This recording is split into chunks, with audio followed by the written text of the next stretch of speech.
Colorful and grande ug tim-os nga pag-ampo ang atong nakita sa fluvial procession para sa Señor Santo Niño sa Cebu. Ang kaapan, bisag unsaon og pangandam, di mangyud tanan maperpekto. Naagyoy mga aberya nga di kalikayan.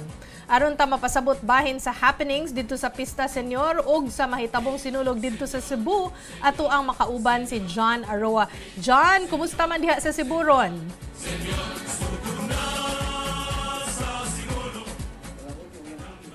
Di ko kadungog nimo John, kadiyot sa. Basig naka-mute ka diha John. Chiki? Naana. Sige, go na ka John. Karong mga oras sa Chiki, grabe kada bugat sa dagan sa trapiko diri sa Dakbayan sa Sugbo.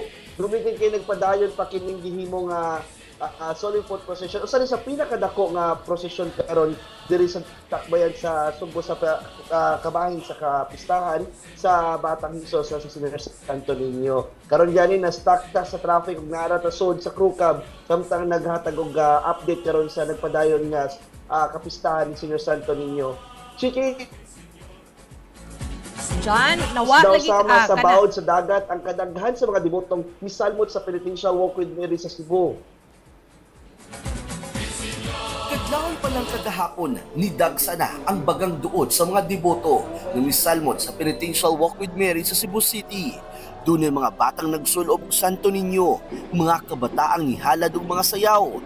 Doon ay mga nagmuntar og altar sa gawas sa ilang mga establishmento. Si Nanay Purifikasyon, wala manumbaling sa kahuot kay daghan kaayong mga tao nga nagpaabot sab sa paglabang sa imahen sa Santo Niño.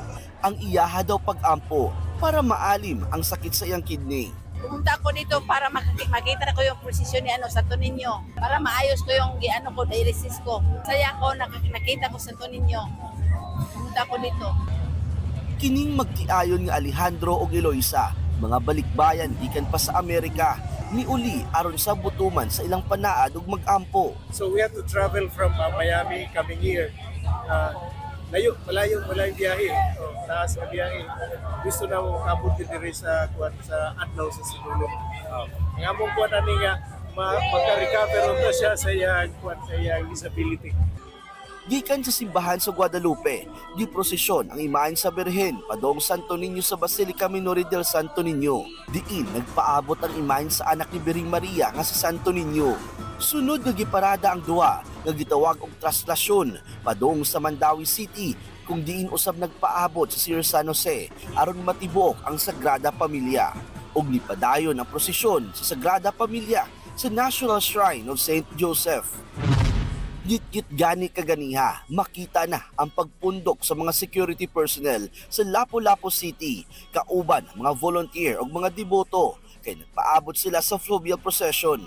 Apil sa mga nagpaabot niya sa Mactan Channel ang sobra 3 kagatos o 300 ka mga klasik-klasing sakayan sa dagat, mga motorbangka, tugboats, passenger, cargo vessel, speedboats, yate, recreational boat, fast craft, service boat, hasta pod mga panagatan.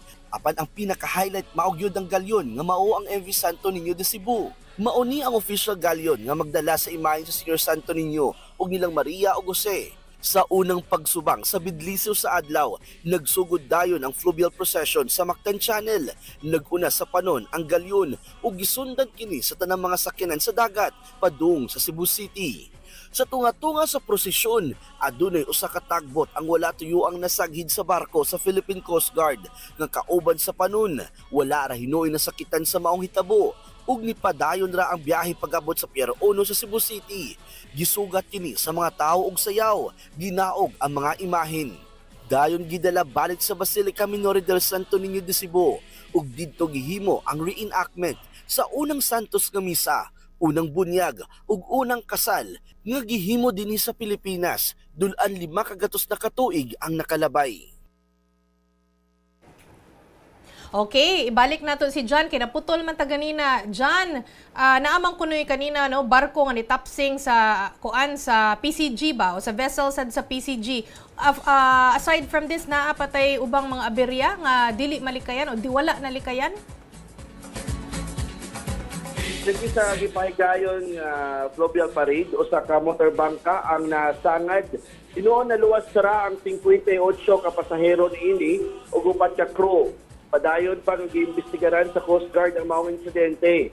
Samtang duha ka barko sa Coast Guard sab nga nakabangga ato sa fluvial procession kaniyang buntag no na wala ray naangol sa mga sakay sa maong mga barko sa Coast Guard. Sa investigasyon sa Coast Guard wala sa posisyon o direksyon ang usa ka barko sa Coast Guard inungdan nga nibangga kini sa laing barko sa Coast Guard. Chiki. John, kamusta naman sa dang weather kay ugma na ra ba ang sinulog yun? Karon na checking adlaw perting inita diri karon sa Sugbo gahapon sa gipahigayon nga traslasyon uwan init nga mo na sinati ugma ato pa ni nga gi-anticipate nga unta muduyog lang ang panahon ining atong pagsaulog sa Sinulog Festival diri sa Cebu, Chiki.